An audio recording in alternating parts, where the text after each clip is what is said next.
siendo las 19 horas, vamos a dar comienzo a esta primera reunión científica del año de la Sociedad Argentina de Mastología. Nos despedimos el año pasado en pandemia y por Zoom, deseando reencontrarnos, vernos, abrazarnos, y hoy nos encontramos nuevamente aquí en pandemia y por Zoom. No obstante, la Sociedad Argentina de Mastología continúa con sus actividades científicas y docentes, y aprovechando estas herramientas tecnológicas, no nos queda otra, acortamos distancias y podemos reunirnos tal vez con más concurrencia que en oportunidades anteriores, y encontrarnos, aunque sea de este modo, con colegas y amigos de todo el país y de países vecinos. Así que sin más, hoy vamos a dar comienzo. Tenemos tres presentaciones muy interesantes. La primera es sobre lesiones de potencial maligno incierto, B3, experiencia del Instituto Alexander Fleming, de los doctores Negri, Piñeiro, Siuesiki, Varela, Marulanda, Salinas, Cosaca, Ponce, Fabiano, Mandó, Capucho, Amat, Martín Loza, José Loza, Coló y Misler. Así que, doctora María Laura Negri, la escuchamos. Gracias. Perdón. Suerte que está Mariano Coronel. Informe de secretaria, doctor Iseta. Bueno, gracias, doctor Uriburu. Buenas noches a todos. Bueno, recordarles el próximo congreso nuestro, el 15º, tanto nacional como internacional, a realizarse en septiembre, y la modalidad va a ser virtual, obviamente. Y ahora sí, a continuación le damos la bienvenida a miembros nuevos que ingresan a nuestra sociedad. Miembro titular, doctora Berward, miembros acreditados en mastología, doctores Aveiro y D'Angelo. Miembros titulares y acreditados en mastología seguimos: doctor Cabaña, Escobar, Irala, Paz, Pizarro, Santoro, Valiente, Vidallé y Villalobos. A continuación, los miembros titulares y acreditados en imagenología mamaria. Doctores de la Canónica, García Suárez, Martínez Lampe. Se reincorporan miembros a nuestra sociedad, doctores Libby Girson y Sañudo. A continuación vamos a ir nombrando los miembros adherentes a nuestra sociedad: doctores Abate, Allende, Anderson, Ignacio, Andreata, Antuero, Arguti,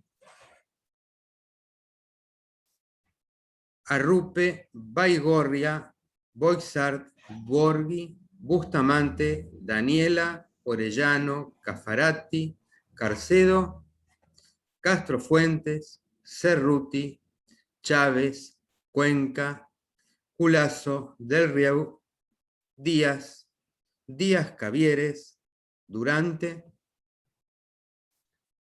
Esteves, Fernández, Caraycochea, de Perú, Giostra, Hailes, Herbel, Herrera Costa, Ibarra, Julián, Langer, Larrazábal, Lel, Linares, López de Degani, Mayarota, Martel Bustamante, Martínez, Montesinos. Morelo, Nico, Nirenberg, Pascuali, Pasarel, Pérez Renfijes, Pertierra, Piva, Pla, Ramundo, Recupero, Regalo, Rojas, Rovere, Sarancone, Sarubi, Soria, Spadafora, Taboada. Talavila, Tiscornia, Trincado, Tuya, Urey Cuellar, Vildosa, Villar Rincón, Vivas, Zarza Veronelli, Sayas, Seche. Bueno, a continuación recordamos el cuarto curso de actualización en anatomía patológica. Son 4 módulos. se realizarán durante los meses de junio, julio, agosto, septiembre. Las directoras, la doctora Maciel y la doctora Fram.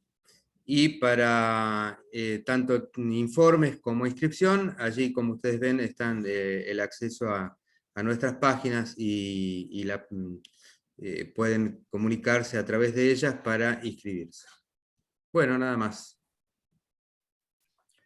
Muchas gracias, doctor Iceta. Me pido disculpas. Disculpado. Bienvenidos todos los nuevos miembros titulares y acreditados, y bueno, perdí la cuenta, pero los más de 70 nuevos miembros adherentes de la sociedad. Ahora sí, vamos a la primera presentación sobre lesiones de potencial maligno incierto, B3, experiencia del Instituto Alexander Fleming, de la doctora María Laura Negri y colaboradores. Ahora sí, doctora, tome su micrófono.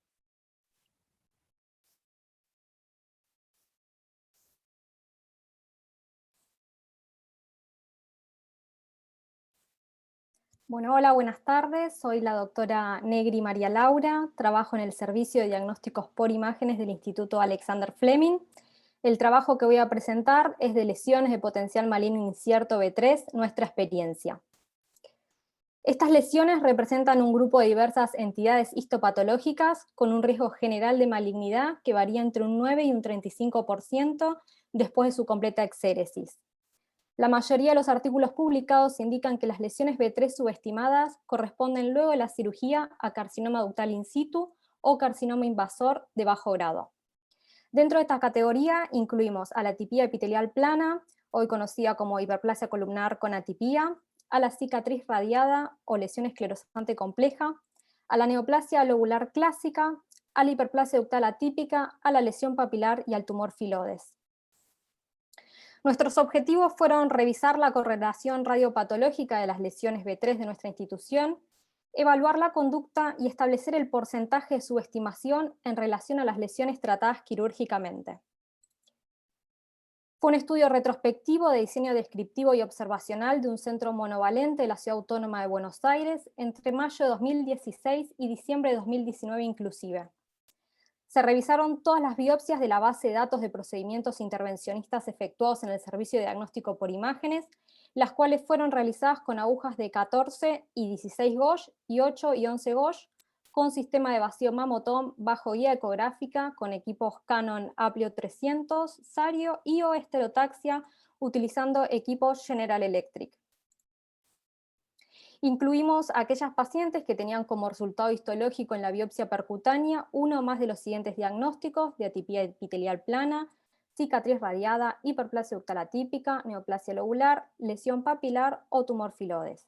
Y excluimos a aquellas que presentaron hallazgos malignos concomitantes como ser carcinoma ductal in situ o carcinoma invasor y o aquellas tratadas fuera de nuestra institución. Se obtuvieron registros de historia clínica, características imagenológicas, categorización BI-RADS, correlación radiopatológica, conducta, control o cirugía, anatomía patológica, postpunción y postcirugía en aquellas lesiones tratadas quirúrgicamente. La correlación radiopatológica fue definida como concordante o discordante. En cuanto a los resultados, de 1.943 biopsias examinadas, encontramos que en 106 pacientes presentaban lesiones de potencial maligno incierto.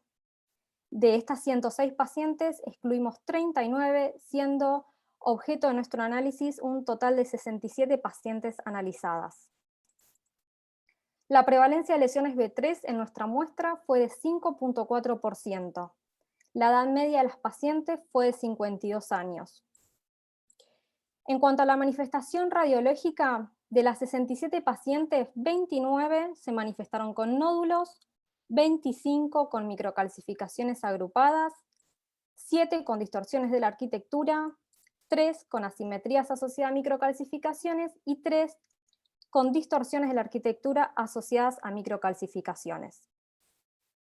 El 61% de las lesiones se categorizaron como BI-RADS 4B. La lesión papilar fue la lesión B3 más frecuente en un casi 45%, seguido por la atipía epitelial plana en un 16%. El 98.5% de las pacientes presentó adecuada concordancia radiopatológica. Fueron sometidas a cirugía 48 pacientes. Las 19 pacientes restantes continuaron con seguimiento clínico radiológico con mamografía y ecografía. De aquellas operadas, en 7 pacientes se encontró en la anatomía patológica de la pieza quirúrgica otra lesión B3 adicional, la mayoría correspondió a lesión papilar. La anatomía patológica de la pieza quirúrgica reflejó que en 16 pacientes, o sea, en un 33.3%, hubo subestimación en relación a la biopsia. De aquellas subestimadas, 10 correspondieron a carcinoma ductal in situ, 3 a carcinoma ductal in situ más carcinoma ductal invasor, 2 a carcinoma papilar in situ y 1 a carcinoma tubular infiltrante. En esta tabla se representa la correlación biopsia percutánea cirugía. En la primera columna tenemos el total de cada lesión B3 y en las columnas restantes tenemos de cada lesión B3 cuántas fueron a cirugía y cuántas fueron a seguimiento. Y de las que fueron a cirugía, en cuántas hubo concordancia y en cuántas hubo malignidad. Por ejemplo, de 30 lesiones papilares, 15 fueron a seguimiento y la mitad restante fueron a cirugía. En 10 hubo concordancia y en 5 casos hubo subestimación. Se obtuvo registro de seguimiento en 9 pacientes con BI-RADS estable. No se contó aún con un seguimiento de las 10 pacientes restantes. En relación al tamaño de la lesión y la probabilidad de subestimación, no se encontraron diferencias estadísticamente significativas con una P igual a 0.31. El índice de concordancia entre la anatomía patológica de la biopsia y la anatomía patológica de la pieza quirúrgica resultó de grado moderado. En relación al calibre de la aguja utilizada y el grado de subestimación de la lesión, no se encontró asociación entre ellas estadísticamente significativas con una P igual a 0.88. Bueno, en cuanto a la discusión, la prevalencia en nuestra institución de lesiones B3 fue del 5.4%, acorde con lo expresado en la literatura, que oscila entre 4 y 9%. A diferencia de lo publicado, en donde la manifestación radiológica más común pareciera ser las microcalcificaciones, nuestro trabajo arrojó con mayor frecuencia la lesión nodular. En relación a la lesión B3 más habitual, mientras que lo más frecuente publicado es la hiperplasia ductal atípica, hemos hallado que la lesión más prevalente de nuestra serie fue la lesión papilar, seguida por la atipía epitelial plana. Esto podría explicar la mayor frecuencia de lesiones nodulares en nuestra casuística, y es probable además que esta diferencia se deba al tipo de población estudiada, donde prevalecen los estudios diagnósticos sobre los de tamizaje, y que en nuestra institución las lesiones nodulares con sospecha de lesión papilar son referidas en primer término a biopsia percutánea y no a cirugía. Del total de lesiones papilares analizadas en nuestro trabajo, la mitad fueron tratadas quirúrgicamente con una tasa de subestimación del 33%. Si bien la misma se encuentra dentro del rango descrito en la literatura, que va de un 6 a un 36%, fue mayor en comparación con las publicaciones de Am del 2018 y de Bianchi del 2011, un 33% versus casi un 7% y un 13% respectivamente. Esta diferencia probablemente se deba al pequeño grupo de pacientes incluidos en nuestra muestra. Con respecto a la atipía epitelial plana, se ha observado su frecuente coexistencia con carcinoma tubular y carcinoma ductal in situ de bajo grado, así como con neoplasia lobular clásica. En nuestra serie, todas las pacientes que presentaron atipía epitelial plana fueron a cirugía. El 33% presentó subestimación a carcinoma ductal in situ y carcinoma tubular invasor de bajo grado. Con respecto a la hiperplasia ductal atípica, se recomienda la decisión quirúrgica en general de estas lesiones, incluso si la misma parece ser completamente extirpada durante la biopsia. La tasa de subdiagnóstico de la hiperplasia ductal atípica en nuestra serie representó el 45.45%. Porcentaje mayor al reportado por Ann en el 2016, un 45% versus un 30.18%, y que probablemente se deba nuevamente al número de pacientes analizados en nuestra muestra.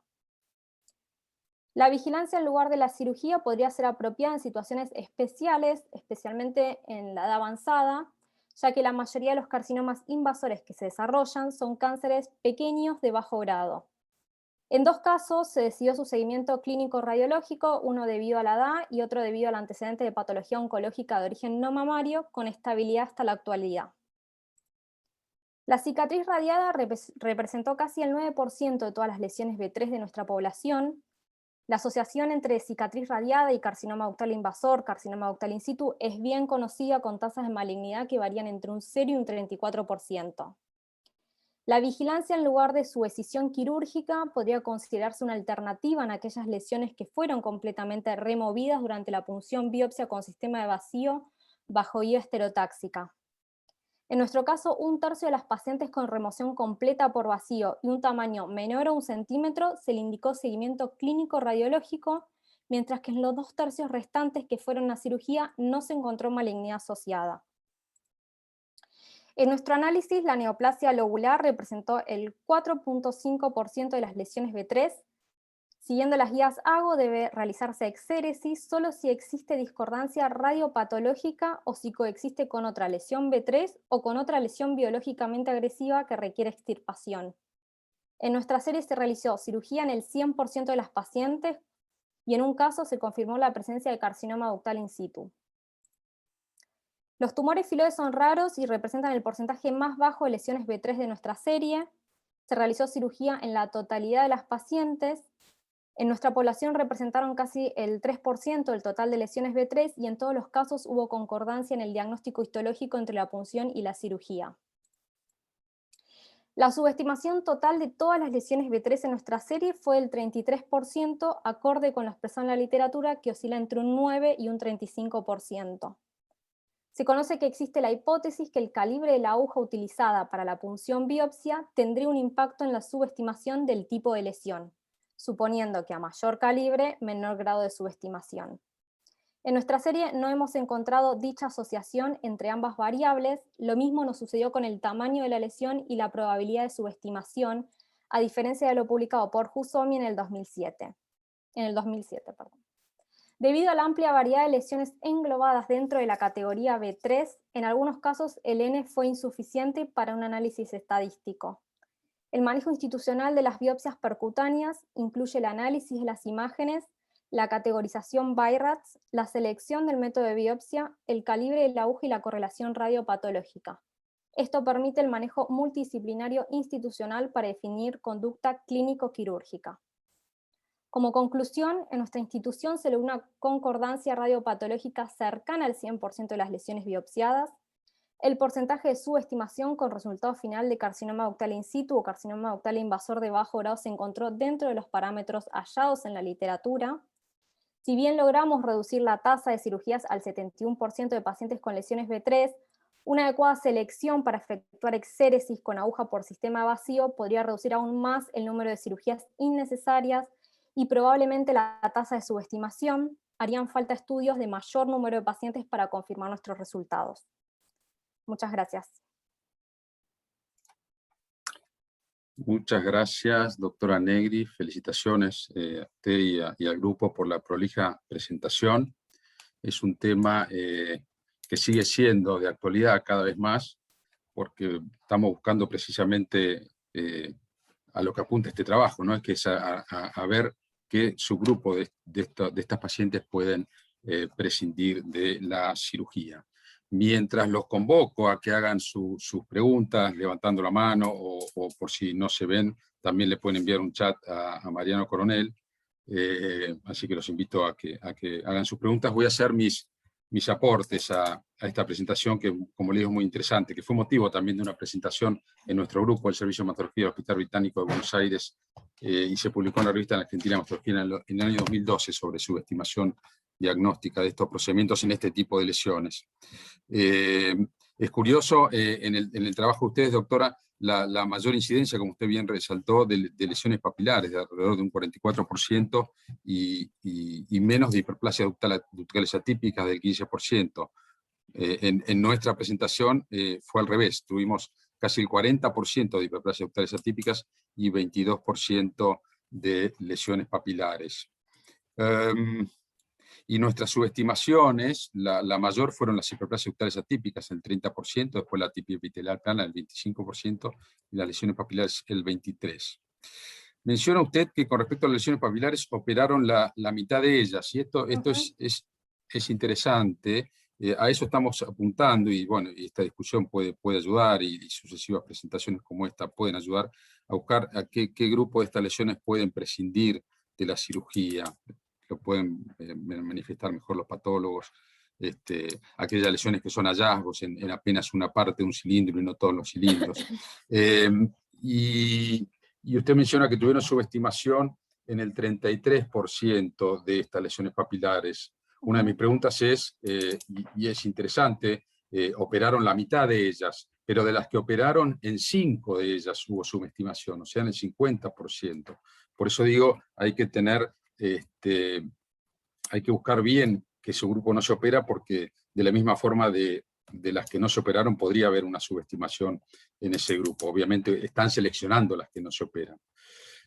Con respecto al tumor filodes, bueno, nosotros seguimos con la conducta de operarlo siempre, porque, bueno, los patólogos, si pueden opinar, bueno, es una de las lesiones más heterogéneas que hay, ¿no? Uno puede poner la aguja en un sector de filodes benigno, en otro sector está el sarcoma, o en otro sector, si cae la aguja, capaz que dice fibroadenoma. Por ese motivo es que este tipo de lesiones deben seguir siendo quirúrgicas. Menciona, esto sí me parece curioso, que no observaron subestimación dependiendo del calibre de la aguja, doctora. Eso pareció curioso. En esta presentación que le mencionaba, nosotros la mayor subestimación que tuvimos, obviamente, bueno, entre las lesiones histológicas fue la hiperplasia ductal atípica, del 30%. Sí fue significativo la imagen, microcalcificaciones tuvieron mucha más subestimación que en los nódulos. Y en nuestro estudio sí fue significativo en cuanto al calibre de la aguja. Hubo más subestimación con calibres de 14 que con 11. Por último, bueno, obviamente, como les decía, ustedes operaron el 71% de todas estas lesiones diagnosticadas, y el 30% están en seguimiento. Bueno, a eso es lo que estamos apuntando, a seleccionar este grupo. Sin embargo, se mencionó procedimientos intervencionistas terapéuticos. Querría bueno, escuchar un poquito más la discusión sobre esto, que hasta el momento yo diría que son diagnósticos estos procedimientos. Que algunas de estas lesiones diagnosticadas no requieran una posterior cirugía no hace que las punciones hayan sido terapéuticas. Esos fueron mis aportes. Doctora, bueno, no sé si tiene algún comentario, sobre todo esto último, ¿no? Lo de las punciones terapéuticas, y sobre lo del calibre de la aguja, me llamó la atención que no tuvieran esa diferencia significativa entre una y otra. Bien. Más que nada, o sea, nosotros tenemos, por ahí la diferencia con la subestimación tiene que ver con que tenemos muchas lesiones papilares. Nosotros biopsiamos las lesiones papilares con aguja de 14 gauge, y eso probablemente nos esté aumentando la subestimación. Nosotros tenemos en el servicio patólogos presentes, pero bueno, probablemente el aumento de la subestimación se esté debiendo al calibre de la aguja, que hacemos las punciones con agujas de 14 gauge, las lesiones papilares, las lesiones nodulares.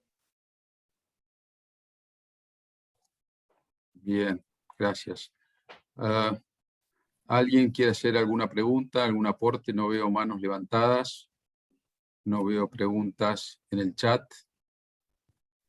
Lo veo ahí al doctor Misler, que forma parte del doctor Dávalos. Está levantando la mano. Doctor Dávalos, ¿le podemos abrir el micrófono, Mariano?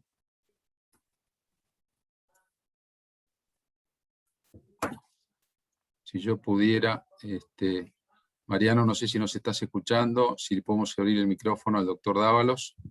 Sí, tiene que abrir el micrófono el doctor. Doctor Pepe, ¿podés activar vos tu micrófono? Mientras tanto, a ver si lo consigue. Daniel Misler, te quería preguntar, vos como coautor y miembro del grupo, si nos podés decir algo más sobre las funciones terapéuticas que se mencionó en el trabajo, por favor.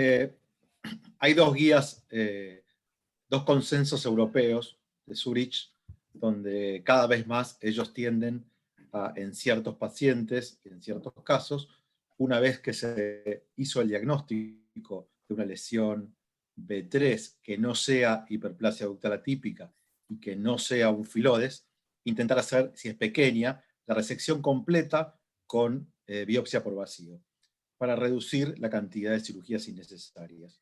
Y cuando esas lesiones son extirpadas radiológicamente en forma completa y el patólogo confirma que no hay ninguna subestimación adicional, las mandan a control. Ellos ya tienen 2 consensos hechos. Nosotros no tenemos tanta experiencia en Argentina sobre el tema, pero bueno, estamos trabajando lentamente en eso. En casos muy puntuales y seleccionados, empezamos a hacerlo con muy buen resultado. Obviamente todavía es algo que está preliminar, pero bueno, hay casos que son muy característicos. Una lesión muy, muy pequeña, que la sacamos completa sin ningún riesgo, que la patóloga está 100% segura que no hay ningún riesgo, y que no es obviamente ni una hiperplasia ductal atípica, ni un filodes. Ellos tienden a controlarlo y nosotros estamos tratando de trabajar con eso. Hemos reducido la exéresis de varios pacientes, 71%, por lo menos contra antes que era el 100%, y vamos a seguir trabajando en eso para tratar de optimizarlo. Presentamos nuestra realidad. Esta es lo que nos pasó y lo que tenemos. Creo que nuestra población está sesgada, no tenemos población de tamizaje casi, nosotros, como dijo la doctora Negri, tenemos toda población diagnóstica prácticamente, entonces también puede ser que eso tenga que ver con nuestras subestimaciones, tenga que ver con que tenemos más lesiones papilares que lesiones de hiperplasia ductal atípica, que son más frecuentes en el screening. Pero bueno, es lo que tenemos, creo que es muy válido y que es una linda experiencia. Muchas gracias, doctor Miller. Sí, pareciera que el camino va un poco por ahí. El doctor José Dávalos ya tiene abierto el micrófono y después, Mariano, pidió la palabra a la doctora Alejandra Maciel también. Doctor Dávalos. Bueno, yo quisiera felicitar el trabajo. En las conclusiones la doctora pone que disminuyó el 71% de las cirugías, cuando en realidad disminuyeron el 31% o el 39%, porque el 71% se operó. Yo estoy de acuerdo con el doctor Uriburu que los filodes deben siempre operarse. Después usted dice que hubo muchos nódulos. Yo quisiera saber si los nódulos que siempre usan aguja de 14 Gauss son mamográficos o ecográficos. Ecográficos. Entonces, los nódulos mamográficos, ¿qué hacen? Los punzan de distinta manera. Hay nódulos que son mamográficos exclusivamente. No sé qué hacen con los nódulos mamográficos.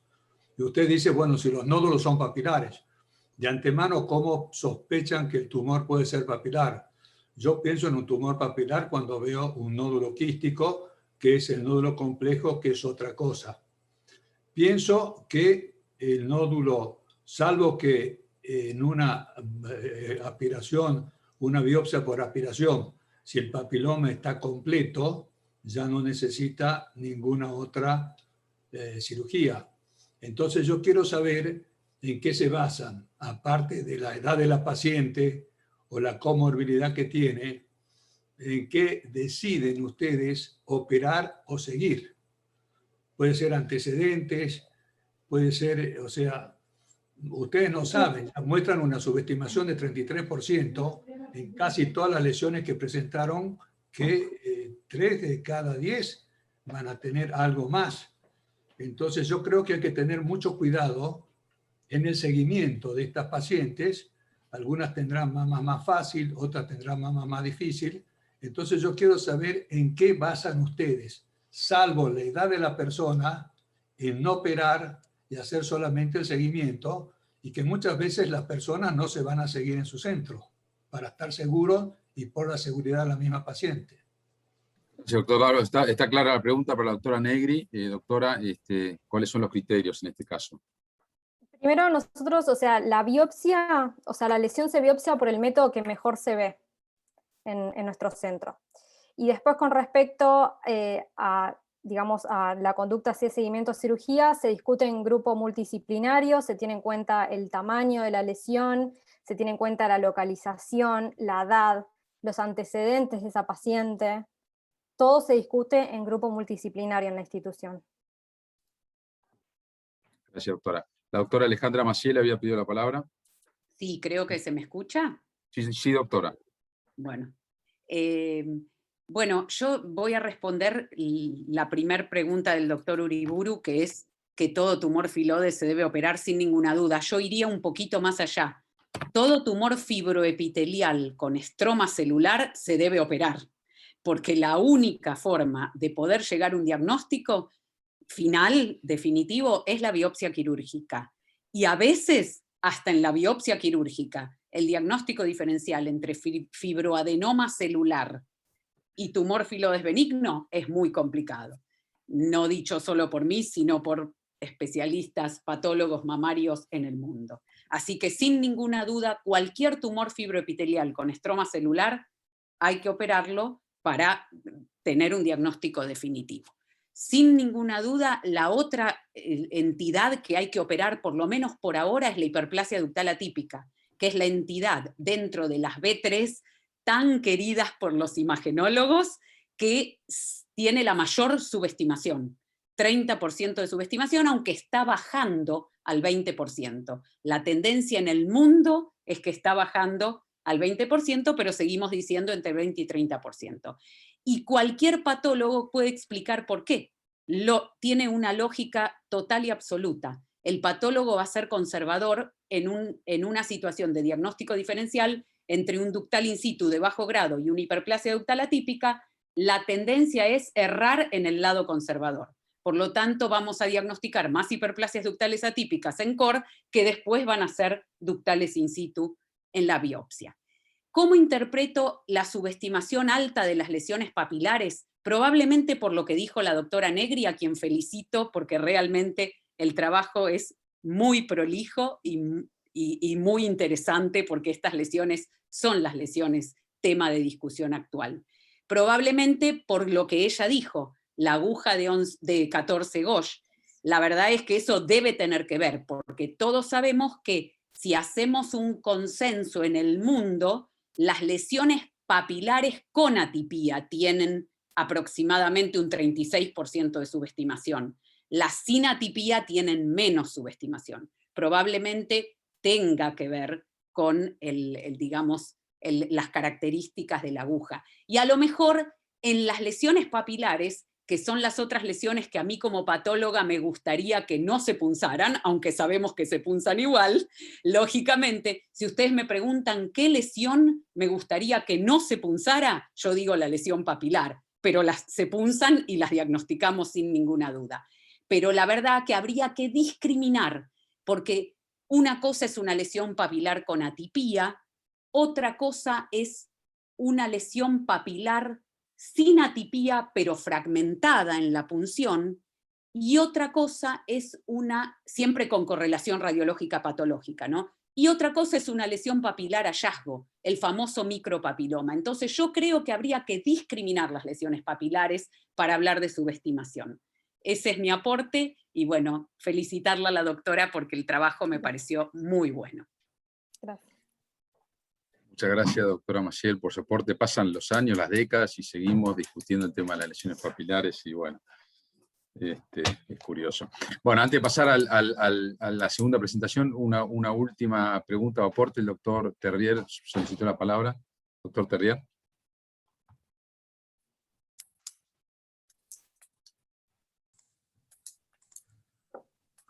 No, Juan, no lo había solicitado, pero me sumo a los comentarios favorables del trabajo. Perdón si hubo una equivocación. Perdón, no, bueno, les pido al Pancho, que mandó un mensaje por chat, que yo pensé que eras vos. Otro Pancho. Otro Pancho tenemos acá. Pancho, date a conocer. Bueno, si no lo leo yo, lo lamento. Pancho dice que en vista de trabajos recientes, que establecen un porcentaje muy bajo de su diagnóstico para lesiones B3, a excepción de la hiperplasia ductal atípica, en el hospital italiano estamos seleccionando ciertas... Corrado debe ser. Pancho Corrado, ¿estás ahí? Estoy acá. Dale, Pancho, habla vos, por favor. Bueno, no, primero quería felicitar a los autores, que el trabajo me pareció buenísimo, y creo que adherimos a la tendencia que están manifestando en este trabajo. nosotros en el hospital italiano, ya para determinadas pacientes, o sea, siempre teníamos una tendencia de toda lesión hiperplásica, todo lo que se informaba por punción como hiperplasia atípica, sea ductal o lobulillar o atipia epitelial plana, era operado. Ahora ya estamos seleccionando ciertas pacientes para control en vista que trabajos recientes, salvo para la hiperplasia atípica, mostraron un porcentaje muy bajo de subdiagnóstico en la punción. Y en general, la lesión mayor que se encuentra son carcinomas in situ de bajo grado o carcinomas invasores de un riesgo muy, muy bajo. Entonces, por eso ya para determinadas pacientes, sobre todo pacientes de cierta edad, después vamos a ver cómo resultan los números, pero para pacientes de cierta edad con lesiones que no sean demasiado extensas, que nos pueden hacer temer una posibilidad de subdiagnóstico mayor, las estamos controlando. Y quería felicitar a la autora, que me gustó mucho cómo presentó el trabajo. Gracias. Perdón que quedó como Pancho. Perdón, bueno, gracias, doctor Corrado. Bueno, doctora Negri, ¿quiere agregar algo más antes de terminar? No, muchas gracias por las devoluciones. Muchas gracias por su presentación, doctora Negri y equipo. Vamos a pasar a la segunda presentación, que trata sobre correlación entre Ki67 y score del Oncotype DX en carcinomas luminales de mama, Hospital Alemán, de los doctores Ceretti, Feldman, Santía, Codoni, García Valcarce, Ramilo, Engel, Bianchi, Havich y Castaño. Doctora Ceretti, la escuchamos.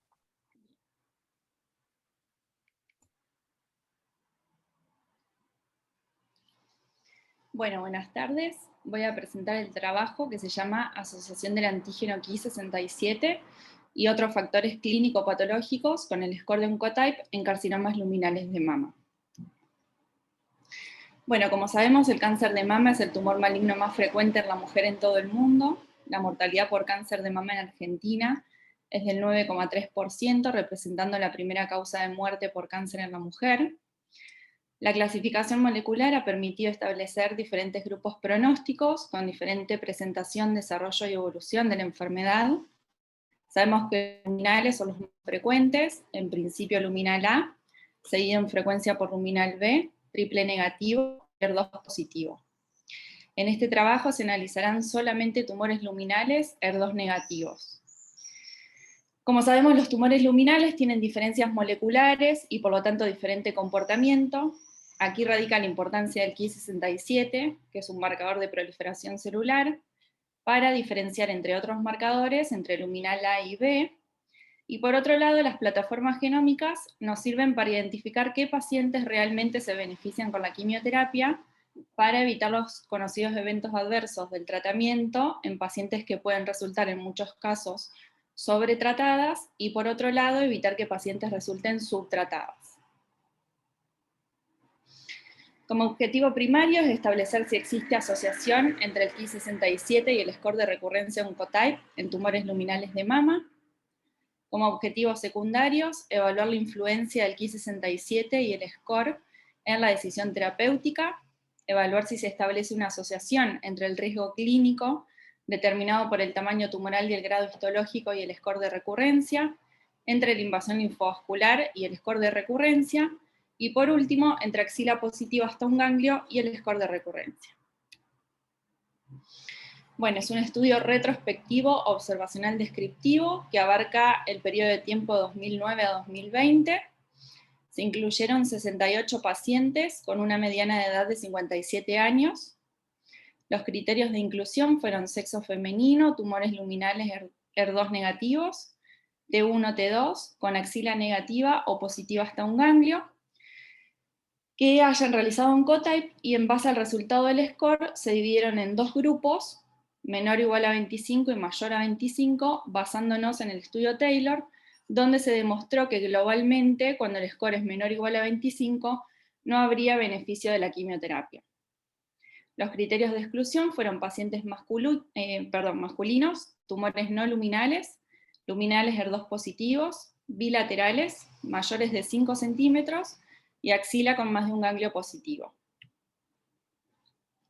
Las variables que se midieron fueron la edad, el tamaño tumoral, el grado histológico, el riesgo clínico, basándonos en los mismos criterios que el estudio Taylor, la invasión linfovascular, el estado ganglionar, la inmunohistoquímica del tumor, el score de recurrencia y la decisión terapéutica. Los tumores luminales A se definieron como receptores hormonales positivos, HER2 negativo y Ki67 menor a 20%, y los luminales B como receptores de estrógeno positivos, HER2 negativo, receptores de progesterona menor a 20 o Ki67 mayor a 20. En este trabajo se tomó como punto de corte para el KI 20% y los datos fueron recolectados a través de la historia clínica digital. Bueno, como resultados, dijimos que las 68 pacientes realizaron Oncotype. En el 79,4% de los casos, el score fue menor o igual a 25 y en un 20,6% mayor a 25. En cuanto al Ki67, el 55,9% tuvo un KI menor a 20% y un 44,1% mayor a 20. Si vemos en el gráfico de al lado, la asociación entre Ki67 menor a 20%, entendiéndolo como un factor de buen pronóstico, y el score, vemos que el 89,5% tuvo un score menor o igual a 25, y solo un 10,5% mayor a 25. En el último gráfico, si vemos la asociación entre Ki67 mayor a 20 y score, vemos que, ahí no logro ver del todo, porque me aparecen las cámaras, pero un 66% tuvo un score menor o igual a 25 y un 33,3% mayor a 25. Si observamos la asociación global entre Ki67 y score, vemos que se dio en 44 pacientes, es decir, en un 64,7% de los casos, mientras que en 24, es decir, un 35,3%, no hubo asociación. Bien, si tomamos las pacientes en las cuales hubo asociación, que fueron 44, vemos que las 34 que tenían Ki67 menor a 20 y score menor o igual a 25, y se les indicó hormonoterapia. Vamos a ver que dice más o menos radioterapia, eso dependió de si hicieron tratamiento conservador o mastectomía. Las 10 pacientes que tenían Ki mayor a 20 y score mayor a 25, además se les indicó quimioterapia. En las pacientes en las cuales no hubo asociación, que fueron las 24 restantes, las 4 que tenían Ki menor a 20 y score mayor a 25, vemos que 3, en estas pacientes todas hicieron radioterapia porque da la casualidad que hicieron todas tratamiento conservador. Vemos que 3 hicieron quimioterapia y una de ellas no, solamente la hormonoterapia. Las 20 pacientes que tenían Ki mayor a 20 y score menor o igual a 25, vemos que 14 hicieron radioterapia y hormono, y 6 de ellas además hicieron quimioterapia, que luego vamos a ver por qué.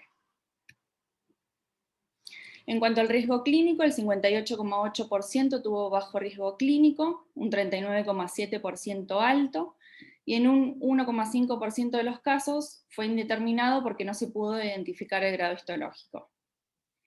Si vamos al gráfico de al lado y vemos la asociación entre bajo riesgo clínico y score, vemos que el 87,5% tuvo un score menor o igual a 25 y un 12,5% mayor a 25.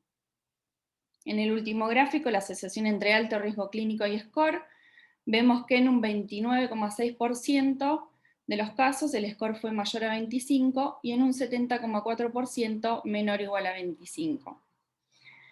Si ahora observamos la asociación global entre riesgo clínico y score, vemos que se dio en 43 pacientes, es decir, en un 63,2%, mientras que en un 35,3% no hubo asociación.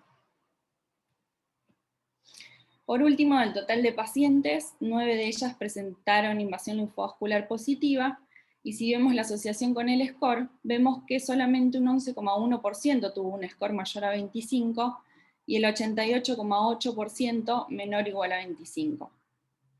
Algo parecido pasó con el ganglio centinela. Del total de pacientes, 53 tuvieron ganglio centinela negativo, 7 micrometástasis, 7 ganglio centinela positivo, y en un caso no se realizó biopsia de ganglio centinela. Si tomamos esas 7 pacientes que tuvieron ganglio positivo y vemos la relación con el score, vemos que solo un 14,3% tuvo score mayor a 25 y el 85,7% menor o igual a 25. Bueno, como sabemos, en el cáncer de mama, el Ki67 elevado se asocia con peor evolución y constituye por sí solo un factor pronóstico para metástasis a distancia y para sobrevida libre de enfermedad, sin ser tan concluyente para sobrevida global. Por otro lado, el Oncotype es una plataforma genómica validada como factor pronóstico y predictivo, y de estas 68 pacientes que realizaron Oncotype, se observó que en un 64,7% de los casos hubo asociación entre Ki y score, y que esta asociación fue mayor entre Ki67 bajo y score menor o igual a 25, la cual se dio en un 77,3% de los casos, mientras que la asociación entre Ki alto y score mayor a 25 se observó solamente en el 22,7%. Bueno, en base a esto es interesante analizar la conducta terapéutica instaurada en las pacientes. Si tomamos el total de pacientes en las cuales hubo asociación, que fueron esas 44, vemos que las 34 que tenían Ki menor a 20 y score menor o igual a 25, se les indicó hormonoterapia, coincidiendo con los trabajos publicados, en los cuales sostienen que este grupo no tiene ningún beneficio con la quimioterapia. Si vemos las 10 pacientes con Ki mayor a 20 y score mayor a 25, vemos que sí se les indicó quimioterapia, ya que en este grupo sí está demostrado el beneficio. Ahora, ¿qué pasó en las pacientes en las cuales no hubo asociación? Las 4 que tenían Ki67 menor a 20 y score de referencia mayor a 25, en realidad a las 4 se les indicó quimioterapia, pero una de ellas no aceptó realizar el tratamiento. Si en este grupo nos hubiésemos basado en el Ki67 para decidir el tratamiento, hubiesen resultado subtratadas. Las 20 pacientes que tuvieron Ki67 mayor a 20% y score menor o igual a 25, vemos que 14 se les indicó hormonoterapia y 6 pacientes además se les indicó quimioterapia. ¿Por qué? Porque eran menores de 50 años y tenían un score entre 18 y 25, rango que corresponde al riesgo intermedio de las publicaciones de Oncotype, previo a la publicación del Taylor, lo cual motivó en ese momento la indicación de quimioterapia por score y edad. Cabe mencionar que es en este grupo de pacientes en el cual se demostró una disminución de la recaída a distancia a 9 años con la adición de quimioterapia de aproximadamente el 1,6% para aquellas con score entre 16 y 20, y de aproximadamente el 6,5% para aquellas con score entre 21 y 25. Es importante mencionar que no se sabe si este beneficio se debe a la quimioterapia per se o a la menopausia inducida por la quimioterapia. Bien, en cuanto al riesgo clínico, dijimos que se ve una asociación entre riesgo clínico y score en un 63,2%, y que esta asociación fue mayor en el grupo que tenía bajo riesgo clínico y score menor o igual a 25, la cual se dio en el 81,4% de los casos. Ahora es interesante analizar en profundidad la asociación de riesgo clínico y score. Del total de pacientes, el 58,8% tenía bajo riesgo clínico, de las cuales 35 tenían un score menor o igual a 25, por lo tanto, en este grupo existió asociación y fue alta. Sin embargo, queda un porcentaje de pacientes no despreciable del 12,5%, el cual, si nos hubiésemos basado en el riesgo clínico para decidir el tratamiento, hubiesen resultado subtratadas. Por otro lado, el 39,7% de las pacientes tenía alto riesgo clínico, de las cuales solo el 29,6% tenía un score mayor a 25, por lo tanto, si bien en ese grupo existió asociación, fue baja. El 70,4% de las pacientes restantes tenía un score menor o igual a 25, y si nos hubiésemos basado en el riesgo clínico para decidir el tratamiento, hubiesen resultado sobretratadas. Dicho esto, cabe resaltar la importancia del Oncotype en la decisión terapéutica, ya que no siempre el riesgo clínico representa la necesidad o no de realizar quimioterapia. Por otro lado, es interesante mostrar la semejanza de nuestros resultados con aquellos publicados en el Taylor, en el cual se vio que las pacientes con bajo riesgo clínico, la mayoría, es decir, un 91%, tenía un score menor o igual a 25, sin embargo, quedaba un pequeño porcentaje del 9% que tenía un score mayor a 25, porcentaje de pacientes que serían subtratadas. Las pacientes con alto riesgo clínico, un 27% tenía un score mayor a 25, pero un 73% tenía un score menor o igual a 25, porcentaje de pacientes que resultarían sobretratadas. Como dije anteriormente, del total de pacientes, 9 de ellas presentaron invasión linfovascular positiva, que solo una tuvo un score mayor a 25, por lo tanto podemos decir que en un 88,8% de los casos no se pudo establecer asociación. Algo parecido pasó con el ganglio centinela. De las 7 que tuvieron ganglio positivo, solo una tuvo score mayor a 25, por lo tanto en un 85,7% de los casos tampoco se pudo establecer asociación.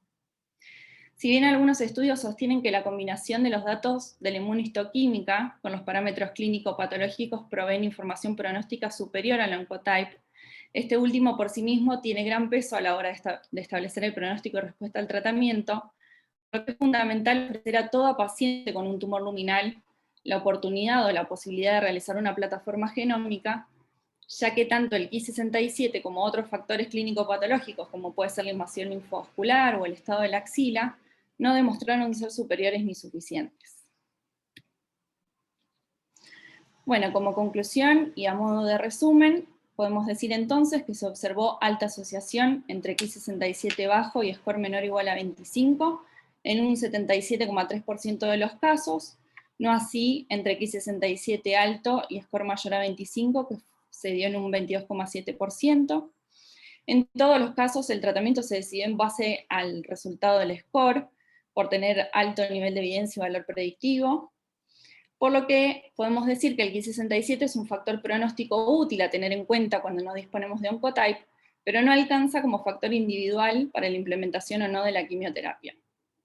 Por otro lado, un paciente con bajo riesgo clínico nos aporta información pronóstica confiable en caso de no contar con Oncotype, más allá de que algunas pacientes resultarán subtratadas, ya que en nuestro trabajo se observó una asociación del 87,5% entre bajo riesgo clínico y score menor o igual a 25, mientras que frente a una paciente con alto riesgo clínico es trascendental contar con Oncotype para evitar sobretratamientos, ya que entre alto riesgo clínico y score mayor a 25, la asociación fue pobre del 29,6%. Si bien necesitaríamos una muestra mayor para sacar conclusiones, vimos que en la mayoría de los casos no hubo asociación entre invasión linfovascular positiva y el score, ni entre el estado axilar con hasta un ganglio positivo y el score, por lo que podríamos inferir que estos no serían factores influyentes en el resultado del score. Por último, destacar la importancia del trabajo multidisciplinario para discutir cada estrategia en particular, en cada paciente en particular, para maximizar los beneficios y minimizar los daños. Muchas gracias.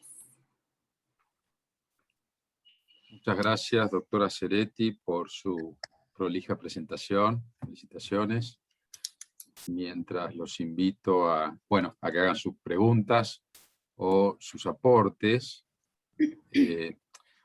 Está claro en las conclusiones del trabajo y en el estudio que han hecho, ¿no? La asociación que tiene, no diría, no alta, ¿no? Entre el Ki alto y el recurrent score en un 65%. La verdad que un 35% en que no hubo correlación realmente es mucho, ¿no? Pero bueno, como ella bien mencionó, la doctora Ceretti, mayor fue la asociación cuando el Ki era bajo, y eso sí se correlacionaba con un riesgo de recurrencia bajo, en alrededor del 80%, pero en la otra mano hubo muy baja asociación cuando el Ki es alto, que eso se correlacionara con un riesgo de recurrencia alto. Esto fue muy bajo, menos 23%, y siguiendo esto, como bien dijo la doctora, muchas pacientes pueden ser sobretratadas. Y lo mismo ocurre como bien mostró la doctora, con el riesgo clínico. Y esto referido al tamaño tumoral y grado histológico. Hubo una alta correlación con bajo riesgo clínico, que se acompañe de bajo riesgo de recurrencia, más del 80%, pero nuevamente es muy baja la correlación cuando hay alto riesgo clínico, que eso se acompañe de alto riesgo de recurrencia. Y de la misma forma como concluyó recién, siguiendo esto, serían sobretratadas muchas pacientes. Y esto es siempre caemos en esto, y lamentablemente tenemos que decirlo, ¿no? Que somos pobres, y esto es una buena selección para ver a quién se los pedimos. Está claro que con esta baja asociación se lo tendríamos que pedir a todos los luminales, pero bueno, nuevamente, bueno, es una discusión que por el momento en un país como el nuestro nunca va a acabar. Veo, bueno, voces muy autorizadas, lo veo al doctor Aníbal Núñez de Pierro, lo veo al doctor Roberto Elizalde. Me gustaría si le pueden hacer alguna pregunta o aporte a la doctora. Le podemos abrir, ahí está el doctor Núñez de Pierro. Adelante, Aníbal. Gracias. Gracias, Juan Luis. Felicitaciones, doctora. Es muy importante que uno vaya corroborando con números locales lo que se publica en la literatura internacional. Es muy valioso. Algunos aportes respecto a lo que usted está comentando. En todos los trabajos internacionales, el índice de correlación entre el valor de Ki-67 y el recurrent score está en 0.7, que es prácticamente lo que usted le ha dado, lo cual es considerado un índice moderado desde el punto de vista estadístico y pobre desde el punto de vista clínico, porque como dijo el doctor Uriburu, una de cada 3 pacientes queda fuera de rango.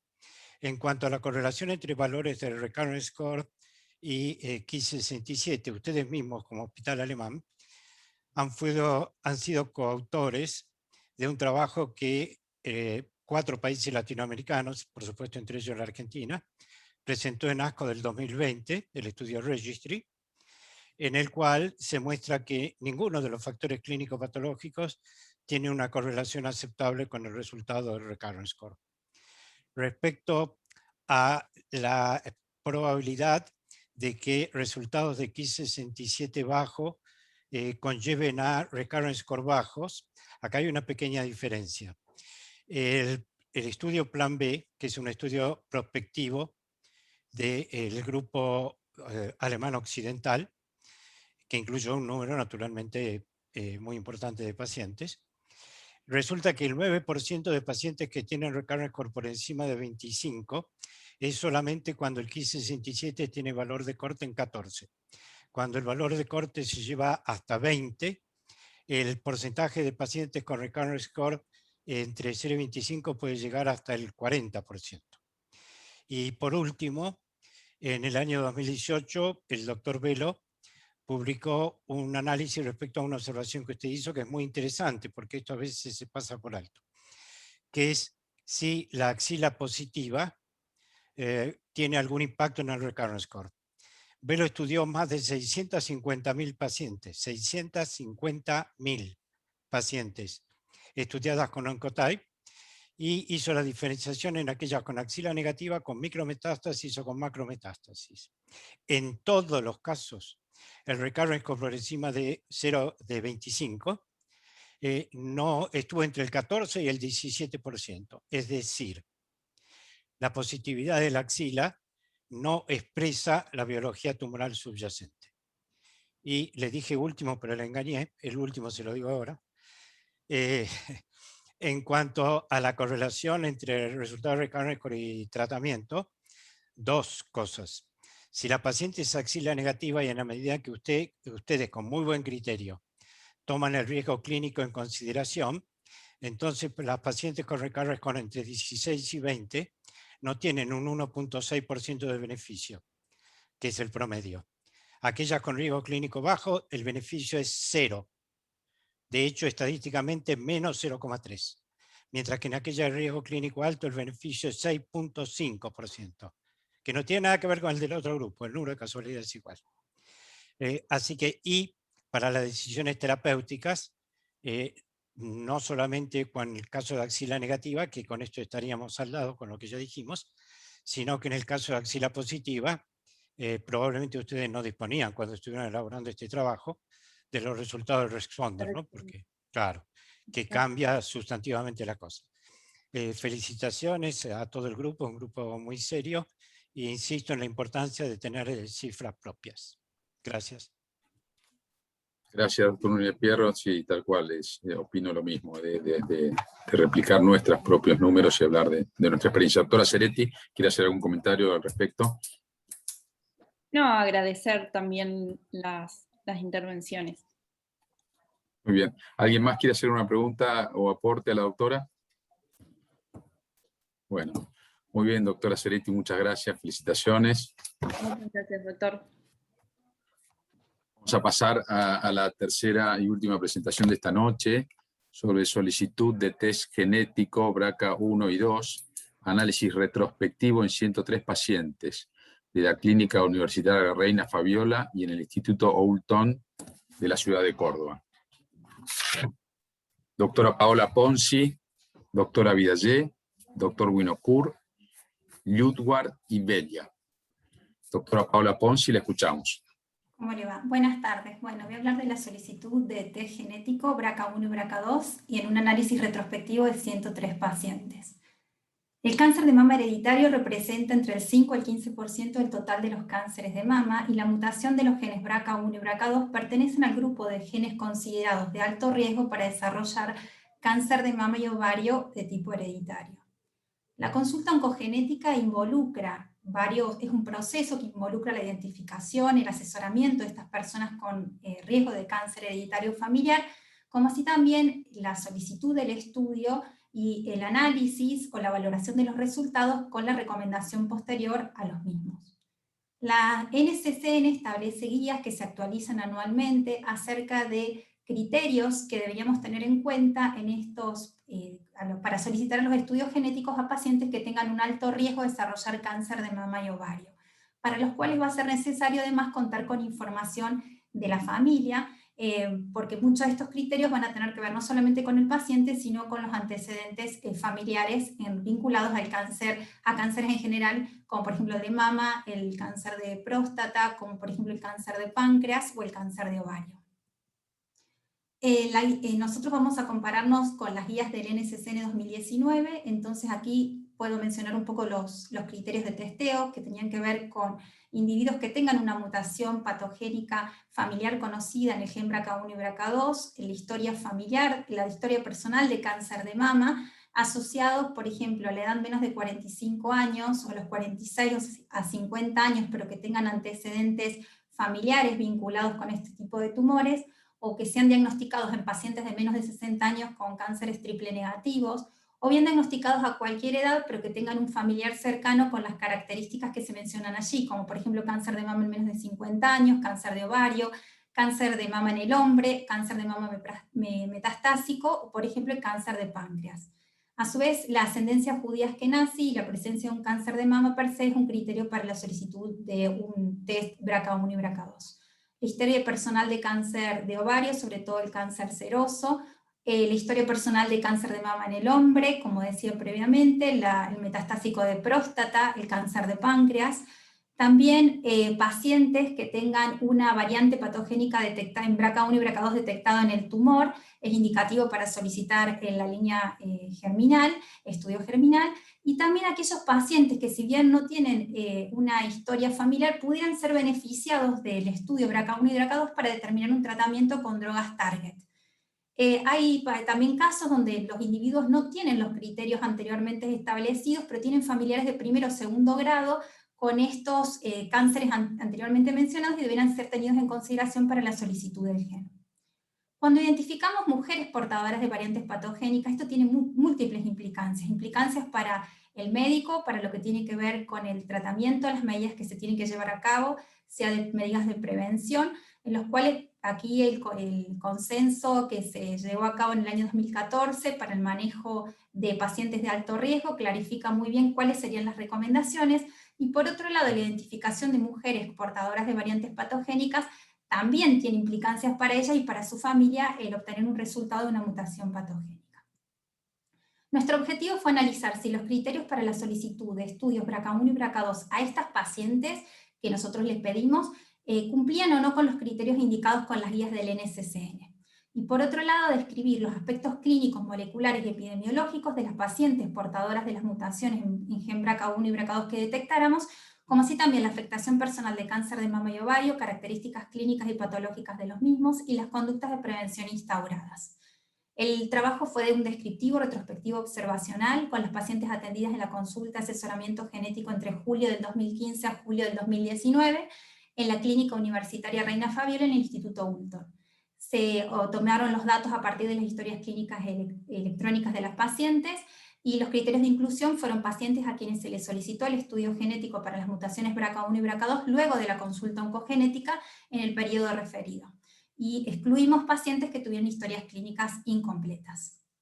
¿Qué analizamos? Variables: edad, sexo, estatus hormonal, ascendencia judía askenazí, número de familiares afectados con cánceres vinculados con la mutación BRCA1 y BRCA2, paciente con antecedente personal o familiar de cánceres vinculados con los genes BRCA1 y BRCA2, tipo de estudio genético solicitado, antecedente familiar de cáncer de mama en el hombre, cáncer de mama y ovario propio antes del test genético, características tumorales de los mismos, y criterios para la solicitud de los estudios genéticos según las guías del NCCN 2019. Por otro lado, en el grupo de pacientes que detectamos una mutación patogénica, valoramos la edad, ascendencia judía askenazí, criterios de solicitud para el estudio genético, estudio solicitado, tipo de gen mutado, presencia de cáncer de mama y ovario, características tumorales, conductas de prevención en relación a la reducción del riesgo. Los resultados fueron: a las 103 pacientes que les pedimos el estudio, podemos decir que casi el 67% eran menores de 45 años, que el 98% eran de sexo femenino, la gran mayoría de ellas premenopáusicas. La media de edad de estos pacientes a los que se les solicitó el estudio tenían 43 años. Solamente había 2 pacientes con etnia judía askenazí, eso después lo vamos a recalcar un poco en la discusión. 25% de los pacientes no tenían antecedente personal de cáncer de mama y ovario, un 6% tenía antecedentes de cáncer de ovario con cáncer personal, y un 68% tenía antecedente personal de cáncer de mama. Solamente 4 pacientes tenían antecedentes de un cáncer de mama bilateral. Por otro lado, podemos observar que el 74% de estos pacientes tenían uno o más familiar afectado con cáncer de mama, y que solamente un 3% de los pacientes tenían antecedente familiar de cáncer de mama en el hombre. En cuanto a los criterios de selección, nosotros detectamos, según las guías del NCCN, que de nuestros 103 pacientes, el 98% cumplían con al menos un criterio, que es lo que establecen las guías, que deben cumplir uno o más criterios para la solicitud del estudio genético BRCA1 o BRCA2. Cuando analizamos qué criterios se cumplían, recuerden que pueden cumplir uno o más criterios. Los criterios predominantes fueron, en el 68%, la historia personal de cáncer de mama, con uno o más de los que voy a pasar a mencionar ahora. Por ejemplo, pacientes de menos de 45 años, el 39%, paciente con diagnóstico en menos de 60 años, pero triple negativo el tumor, un 31%, con más de un familiar cercano con cáncer de mama diagnosticado en menos de 50 años, el 19%, y con cáncer de páncreas en un familiar cercano, el 5,94%.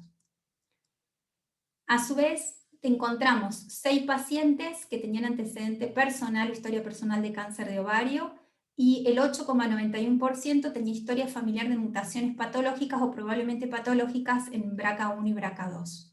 Independientemente de la historia familiar, el beneficio del estudio genético fue el criterio elegido en 8,91 pacientes. Y había pacientes que no cumplían con los criterios anteriores, pero que tenían familiares sanguíneos de primer y segundo grado que sí los cumplían, y estos representaron el 16% de la población a la que se le pidió el estudio. ¿Qué tipos de estudios solicitamos? En un 84% de los pacientes se les solicitó secuenciación completa más grandes rearreglos. Cuando analizamos el proceso de asesoramiento genético, de los 103 pacientes a los que les pedimos el estudio, 77 lo realizaron. Esto es el 76% de los pacientes. Y de estos 77 pacientes encontramos 15 mutaciones, que es el 19,4%.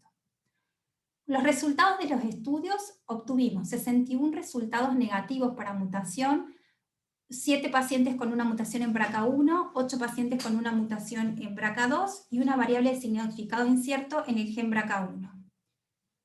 Los pacientes que tenían mutación patogénica, ¿qué características tenían? La gran mayoría, el 73%, menos de 45 años. Todos los pacientes cumplían con los criterios para la solicitud del estudio. 5 pacientes no tenían historia personal de cáncer. Ninguno de estos pacientes pertenecía a la etnia judía askenazí, y cuando observamos la distribución según gen BRCA1 y BRCA2, vemos que hay mucha similitud, 7 y 8 en cada uno.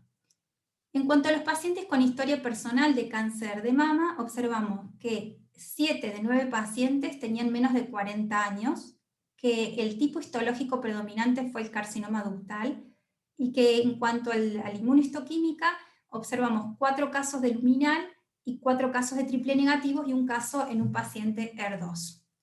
Al correlacionar la inmunohistoquímica con el tipo de gen mutado, pudimos observar que de 9 pacientes con cáncer de mama, 4 que tenían BRCA1, 3, es decir, el 75%, tuvieron tumores triple negativos. Y en los BRCA2, el 80% fueron tumores luminales.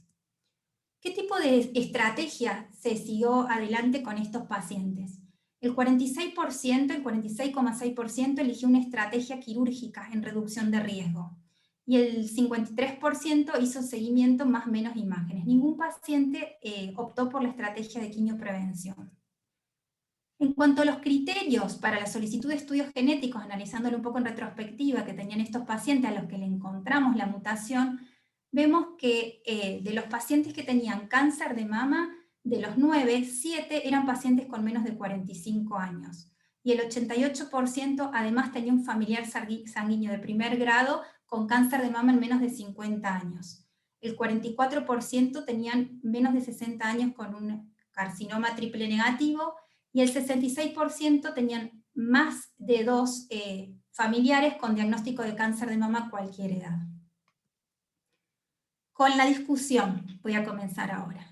El 98% de los pacientes cumplían con al menos un criterio para la solicitud del estudio genético BRCA1 y BRCA2.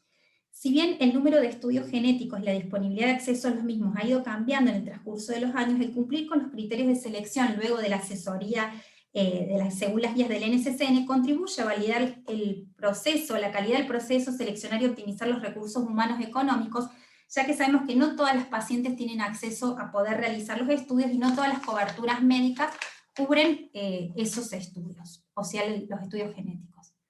Por otro lado, también sabemos que Sanicol publicó en el Reino Unido un estudio costo-efectivo de un análisis al que solicitaban a todas las pacientes con cáncer de mama un panel con un estudio BRCA1 y BRCA2 independientemente de su historia familiar, y encontraron que sea para el Reino Unido como para Estados Unidos hubiese sido costo-efectivo. Pero me parece que eso dista de la realidad argentina, donde evidentemente los costos no serían accesibles como para poder incluirlo a todos los pacientes al estudio.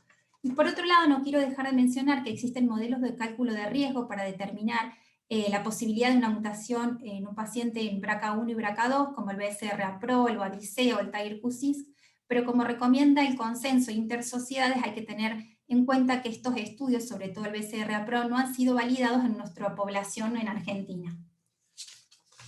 Cuando analizamos esos 77 pacientes que representan el 76% que lograron realizar el estudio genético, me comparo, y en esto quiero destacar la función de la Sociedad Argentina de Mastología y de la revista en poder publicar las incidencias que tenemos en Argentina, porque no es lo mismo compararnos con la literatura internacional, con otro grupo poblacional y otras características y realidades económicas. En este caso, la doctora Montoya encontró que el 84% de las pacientes a las que se le había podido solicitar el estudio, ellas lo pudieron hacer. Nosotros encontramos el 76%. Quiero destacar también que la doctora hace una revisión a 9 años y nuestro estudio es a 4 años.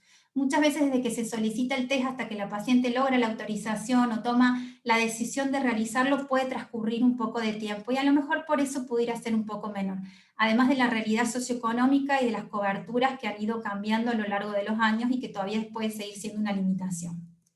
Por otro lado, el hallazgo del 19,4% de mutación en BRCA1 y BRCA2, me vuelvo a comparar con Argentina. La literatura internacional que la menciono ahí habla de un 4 o un 29% de la incidencia de estas mutaciones en pacientes de alto riesgo. La doctora Nicastro reportó un 15,09% y la doctora Montoya un 28%. Este 19,4% está dentro del rango del 4 al 28% que se refiere a la literatura internacional y estaría en el medio de estas dos publicaciones argentinas. En cuanto a las variantes de significado incierto, el porcentaje de variantes de significado incierto puede variar en diferentes poblaciones. En Estados Unidos hay reportes que hablan de que cuando se hacen estudios en pacientes con ascendencia europea, el reporte es de hasta un 5%. nosotros encontramos un 1%, y hay una observación interesante que hace la doctora Nicastro también en su trabajo, que es a medida que fue pasando el tiempo, pudieron ver cómo el realizar más estudios, el poder reclasificar estas variables de significado incierto, implicaron una disminución en los reportes de porcentajes de variables de significado incierto. Nuestro estudio coincide en que fue realizado entre 2015 y 2019, que es cuando la doctora reporta esa disminución, por suerte, por la reclasificación que se va haciendo de estas variables, y por ende estaría dentro de ese 1 al 5% reportado en la literatura internacional. De los 30 pacientes con cáncer de mama y tumor triple negativo que realizaron el estudio, 4, el 13,3%, tuvieron una mutación patogénica en genes BRCA1 y BRCA2. González habla de que aproximadamente el 19,5% de los pacientes con cáncer de mama y triple negativo se les detectó el BRCA1 y BRCA2. Pero este rango que encontramos nosotros está dentro del 10 y el 20% de mutaciones BRCA1 y BRCA2 en pacientes con cáncer de mama y triple negativos que describe TAN y colaboradores. Si bien la muestra fue pequeña, porque son pocos casos, podemos ver que sí se mantuvo esta relación que existe en la literatura internacional que describe el 75% de pacientes con triple negativos en tumores BRCA1, pacientes mutados BRCA1, y la predisposición a presentar tumores luminales en los pacientes con mutación en gen BRCA2. En nuestro estudio, 7 de 15 pacientes con mutación patogénica eligieron al menos una estrategia quirúrgica de reducción de riesgo. Acá, en una revisión de PADAMSI, habla de que cerca del 80% o hasta el 80% de los pacientes con mutación pudieran llegar a elegir una estrategia de reducción de riesgo dentro de los 5 años posteriores a la realización del test. Pero hay estadísticas mucho menores reportadas en otros grupos de estudio. En cuanto a la quimioprevención, ningún paciente optó por esta estrategia. La doctora Montoya reporta que solamente un paciente en el grupo de estudio de ellos eligió la quimioprevención, y en los trabajos que he revisado en la literatura internacional, en general reportes muy bajos, de un 1 a un 5% y un 0,03%. Por otro lado, el consenso intersociedades dice que no hay evidencia suficiente como para recomendar a los pacientes BRCA1 realizar un tratamiento con tamoxifeno, y sí pudiera ser elegible para pacientes con mutación en gen BRCA2. El 26,6% realizó una mastectomía reductora de riesgo. Esto es ligeramente inferior a lo reportado por la doctora Nicastro, que informa de un 47%, y al grupo de la doctora Montoya, que reportan un 67% de mastectomía reductora de riesgo. Pero cuando analizo que el 40% en realidad de los pacientes con mutación patogénica sin cáncer de mama realizó una mastectomía reductora de riesgo, está dentro de ese rango del 11 al 50% que encontró PADAMSI en la revisión que hace la literatura internacional. En cuanto a la salpingoforectomía reductora de riesgo, el 42,85% optó por esta estrategia quirúrgica. También está más o menos en línea con lo que reporta la doctora Montoya, que es del 54%, y también aquí en PADAMSI, en la revisión que hace, ellos hablan de un 55 a un 90%, pero aclaran que el periodo en el cual, desde el diagnóstico hasta que el paciente llega a tomar la decisión, puede ser de 6 meses a 10 años. Y por otro lado, también tenemos el reporte de Metcalfe, que hace aproximadamente una descripción de un 64%. Si yo analizo los 7 pacientes que no realizaron la salpingoforectomía, observo que 2 pacientes tenían menos de 35 años, 3 tenían entre 36 y 40 años, y 2 pacientes tenían más de 40. Sabemos que para los pacientes con BRCA1 la edad recomendada es entre los 35 y 40, y que los pacientes con BRCA2 entre los 40 y 45, pero que esto debe estar sujeto al deseo gestacional, paridad de cada paciente, que en este caso no fue analizado. Simplemente reporté las edades porque pueden ser un factor a tener en cuenta. Y por último, en cuanto a la mutación puntual familiar conocida en genes BRCA1 y BRCA2, 8 pacientes sin antecedentes personal de cáncer y con antecedente familiar de mutación puntual familiar conocida concurrieron a asesoramiento genético. De estos 8 pacientes, 4 tuvieron la mutación que tiene el resto de miembros de su familia, y 4 tuvieron resultados negativos. Esto tiene una alta implicancia para estos pacientes, que son excluidos de estos grupos de riesgo y que sí tienen un seguimiento y medidas de recomendación totalmente diferentes, porque pasan a ser población normal, riesgo poblacional normal. Y por otro lado también tuvimos una particularidad que fue la detección de una paciente que fue una fenocopia, una paciente con cáncer de mama y una mutación puntual familiar conocida, pero en el caso de ella no se detectó esta mutación puntual familiar. Como conclusión, el 98% de los pacientes a quienes les solicitamos el estudio cumplieron con al menos un criterio según las guías del NCCN 2019. Todas recibieron asesoramiento genético previo a la realización y posterior a la recepción de los resultados. Probablemente este alto porcentaje de compliance con las recomendaciones afirma el correcto proceso de selección de pacientes para la solicitud de estudio genético. El hallazgo de ese 19% de mutaciones BRCA1 y BRCA2, que está totalmente de acuerdo con lo reportado en la literatura internacional, pudiera estar ligado con este proceso correcto, que yo le digo correcto, proceso de selección, pero que va en línea a las recomendaciones de la NCCN 2019. Y por otro lado, nosotros también demostramos que en pacientes con mutación BRCA1 y BRCA2 se presentan a edades más tempranas, que están asociados a antecedentes familiares de cáncer de mama y ovario, y por otro lado, la alta presencia de tumores triple negativos en pacientes con mutación BRCA1. Gracias. Muchas gracias, doctora Ponzi, por su presentación. Una vez más, también su prolija presentación. Una vez más, también, como se dijo recién, por presentar nuestros números propios. Mientras los invito a que levanten la mano o envíen algún comentario por el chat, dos consideraciones quiero hacer. Antes, luego le abrimos el micrófono al doctor Kassab. En primer lugar, mencionó que pudieron realizar el estudio en el 76% de los casos a aquellos que se lo solicitaron. También mencionó que en otra casuística nacional fue un poco mayor, 84%.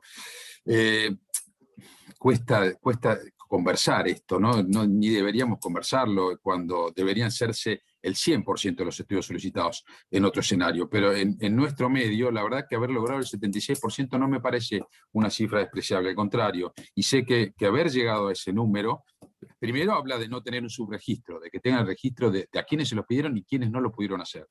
Y segundo, sé que haber logrado ese número depende mucho del médico tratante, que es quien empuja para conseguir que realmente se haga este estudio de la paciente. Eso por un lado. Y por otro lado, como bien mencionó la doctora, muy importante, dado nuevamente este contexto, es solicitarlo a aquella paciente que realmente reúna los criterios clínicos para pedirlo, y no a toda paciente que tenga un cáncer de mama, para, como dijo ella, poder optimizar recursos humanos y económicos. Así que realmente la felicito una vez más. Doctor Kassab, pido la palabra. Hola, buenas noches. Bueno, te felicito por el trabajo. Me gustaron mucho las comparaciones que hiciste entre tu trabajo y la literatura. Eso es bueno, porque permite sacar conclusiones. Y lo único que me llamó la atención y que te quería preguntar es que las pacientes reciben un asesoramiento previo al hacerse el test y lo reciben una devolución posterior al resultado. Y vos decís que sabiendo el resultado de la mutación, el 53% de las pacientes decidieron solo seguimiento y un 46% nada más optó por la cirugía. ¿Cuál es el feedback? ¿Cuál es la conversación que mantienen después en la devolución del asesoramiento genético, como para que una paciente que quizás se le dice que puede llegar a tener la chance de un 80% de tener un cáncer de mama y un 50% de tener un cáncer de ovario, principalmente si es el BCRA2 el que estaba mutado, deciden no complementar una cirugía? Bueno, en cuanto al centro nuestro particularmente, el oncogenetista que hace el asesoramiento emite una recomendación y después el paciente sigue en tratamiento con el mastólogo, que somos varios mastólogos en realidad.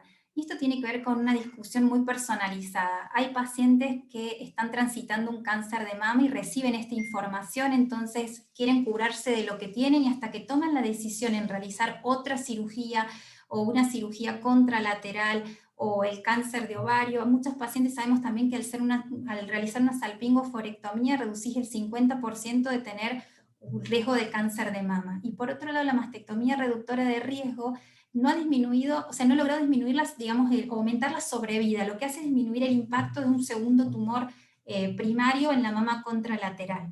Entonces creo que hay factores personales, individuales de cada paciente, hay cuestiones de timing y de tiempo, y hay cuestiones también propias inherentes a los mastólogos, en qué medida sugerimos y motivamos a tomar esas estrategias. Yo creo que estos trabajos, y lo digo con toda la humildad, particularmente a mí es algo que me encantó, me motivó muchísimo, porque hay que difundir esta información. Cuanto más nosotros conozcamos acerca de esto, más podemos ofrecerles a los pacientes en base a la historia clínica, cuando nos cuentan que tienen 2 o 3 familiares que tienen este antecedente, bueno, nosotros somos los que les tenemos que proponer que existe un equipo, que existe un asesoramiento, que va a valorar si realmente corresponde o no hacer el estudio genético, y que una vez que tenga el resultado, a ver si esta persona tiene que seguir esta estrategia de prevención específica. Creo que, no sé el resto de los mastólogos, está el doctor Uriburu, pero me parece que son esas las variables que van influyendo en un lado o en el otro. Y el tiempo. Esto que yo recalco, el seguimiento de 4 años, de 9 años. No es lo mismo un paciente que acaba de salir de una cirugía o una reconstrucción mamaria que vos le decís, bueno, y ahora toca el ovario. O a los 35 años que a los 40 o a los 45. O con un familiar muerto, con 5 familiares muertos, o la historia personal muy fuerte de una madre, una tía, también los guía hacia una estrategia o hacia la otra. Claro, doctora Ponzi, sí, muy claro, gracias. Precisamente cada vez más que insistimos y venimos insistiendo y venimos bregando por las unidades de mastología, estamos convencidos que un miembro fundamental de la unidad de mastología es el genetista, tiene que estar en el pasillo, en los consultorios dentro de la misma unidad. El doctor Santiago Acevedo, que cumple esa función, puede ser genetista, puede ser mastólogo con dedicación a la genética. El doctor Santiago Acevedo, que cumple esa función en el Servicio de Mastología del Hospital Británico de Buenos Aires, acaba de levantar la mano. Después el doctor Dávalos. Doctor Acevedo. Gracias. Doctora Ponzi, es excelente el trabajo, los objetivos son muy claros y también está muy bueno cómo pudiste ir desglosando los objetivos secundarios que me parecían que eran aún más interesantes. Con respecto, hay un trabajo que hicieron en el CEMIC y en el Hospital Italiano en conjunto sobre lo que es el costo-beneficio de realizar estudios genómicos en pacientes y dio totalmente favorable a realizarlos. Es interesante verlo también que en nuestra población se pudo hacer un trabajo como estos y que es también para demostrar en las obras sociales y prepagas que no lo tienen en lo que es plan médico obligatorio, que la verdad que sirve y cambia un montón de parámetros de seguimientos y hasta de tratamientos en nuestras pacientes, que lo explicaste también muy bien. Qué paciente se hace o no una mastecto es muy personal y es específico y depende mucho de la edad y su situación. También me llamó mucho la atención que hayan tenido tan alto porcentaje de pacientes que hayan podido hacer el estudio, 76 o más, es muy, muy bueno. Y lo otro que te quería preguntar era qué cantidad de pacientes tuvieron o que realizaron el asesoramiento genético y cuántas de ellas pudieron, no sé si tenés ese dato, perdón, pero es si verdaderamente el grupo está teniendo una muy buena derivación o qué paciente correctamente ha sido derivada del servicio de asesoramiento para después hacer el estudio posterior. El CEMIC creo que también hizo un estudio sobre eso que es lindo. La mirada era más que nada desde estos pacientes que llegaron a asesoramiento y se les solicitó. El grupo de oncología, que es el quien maneja el tema de asesoramiento, es un grupo que recibe incluso extra, digamos, extra de nuestro circuito, como ustedes, pueden ser centro de derivación.